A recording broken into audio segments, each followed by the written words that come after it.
আজকে আমার কাটিংয়ের একটা প্রতিযোগিতা চলছিল।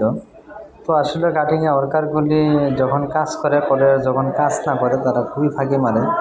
তো আমি ওদের 2 মিনিটের একটা টার্গেট দিচ্ছি যে 2 মিনিটে তারা কত লে দিতে পারে। তো ওদের যখন আমরা নিয়োগ দিই সাধারণত তখন নিয়োগে ওদের সাথে কথা বলি যে ওরা ঘন্টায় 120 লে দিবে, কিন্তু আসলে ঘন্টায় ওদের ধারণ ক্ষমতা অনেক বেশি। ওরা ঘন্টায় ইচ্ছা করলে অনেক লে দিতে পারে, যেমন পার মিনিটে 4 লে পর্যন্ত পড়ে। তো পার মিনিটে যদি 4 লে পড়ে তাহলে 240 লে পর্যন্ত দিতে পারে, কিন্তু এখানে আমার হচ্ছে 30% ওদের লস টাইম দিতে হবে, অ্যালাউন্স দিতে হবে। তাতে যদি আসে তাহলে আমার হচ্ছে 168 লে আসে। মানে একজন ওয়ার্কার সাধারণভাবে যদি লেস স্পিডিং করে তাহলেও 150 লে চালাতে পারে পার ঘন্টায়। তো আসলেও এখানে দেখা যাচ্ছে ওদের একটু ভালোবাসা, ওদের একটু কথা বললে ওরা অনেক কাজ করতে পারে, অনেক আউটপুট দিতে পারে, কিন্তু আমরা সাধারণত এটা করি না।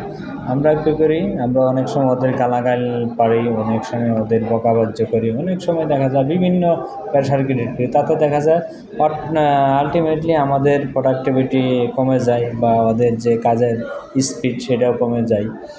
শুধু সাধারণত একটু ভালোবাসার মাধ্যমে অনেক কাজ আদায় করা যায়, এটা হলো তার বাস্তব প্রমাণ। তো আমি আশা করি আমরা যারা কাটিং সেকশন আছি সবাই আমরা ওদের প্রতি একটু সহানুভূতি বা একটু ভালোবাসা দিয়ে আমরা আমাদের প্রোডাকশনটা বা আমাদের কাজটা একটু আদায় করে নিব। তাতে দেখা যাবে ওদেরও একটু মন মানসিকতা ভালো থাকবে, আমাদেরও কাজের প্রোডাকশনের গুণগত মান বা প্রোডাকশন সবই ঠিক থাকবে। তো এটা আসলে আমরা চেষ্টা করব এবং সবাই আমাদের এইভাবে মেনে আমরা কাটিং সেকশনটা পরিচালনা করব, তাহলে আশা করি কোনো প্রকার কোনো সমস্যা হবে না। তো এই পর্যন্ত আজকে ভিডিওটা, আবার নতুন কোনো ভিডিও দিব, তার জন্য সবাই আমার চ্যানেলটা সাবস্ক্রাইব করে দিবেন এবং বেল বাটনটা বাজিয়ে দিবেন। আসসালামু আলাইকুম।